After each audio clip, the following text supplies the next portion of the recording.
Eh bien, à l'UQAR, on vous recommande effectivement d'utiliser un logiciel de gestion bibliographique dès que vous vous mettez à chercher des sources pour un travail universitaire, hein, donc en fait, dès le début de vos études.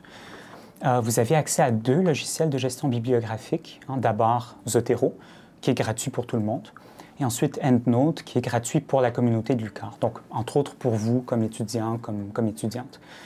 Donc vous choisissez l'un ou l'autre de ces logiciels. Et c'est très utile, ces logiciels-là, parce que ça automatise une grande partie du processus hein, de référencement des sources.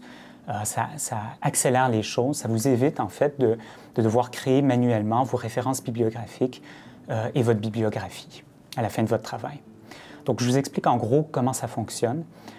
Mettons que vous êtes sur le web hein, et que vous tombez sur une source intéressante pour votre travail. Eh bien, avec un logiciel de gestion bibliographique, si vous avez téléchargé toutes les extensions, comme c'est expliqué sur le site web de la bibliothèque de l'UQAR, eh bien, vous pouvez importer cette source en un ou quelques clics dans votre logiciel de gestion bibliographique. Et après ça, vous faites ça pour chaque source intéressante que vous trouvez. Et de cette manière, toutes vos sources se trouvent rassemblées dans votre logiciel de gestion bibliographique où vous pouvez les organiser en dossiers.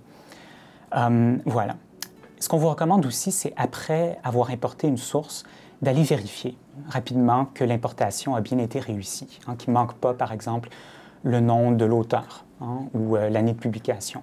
C'est important de faire cette vérification parce que les logiciels de gestion bibliographique, parfois, manquent certains éléments qu'il faut aller ajouter par la suite.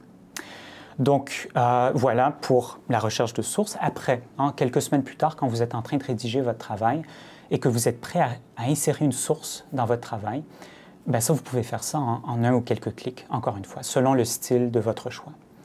Et quand vous avez fini de rédiger, quand vous êtes prêt à créer votre bibliographie, eh bien, ça aussi, vous pouvez le faire automatiquement sur la base des références que vous avez insérées dans votre texte.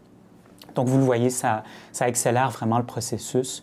Et pour en savoir plus, je vous invite à consulter le site web de la bibliothèque de l'UQAR.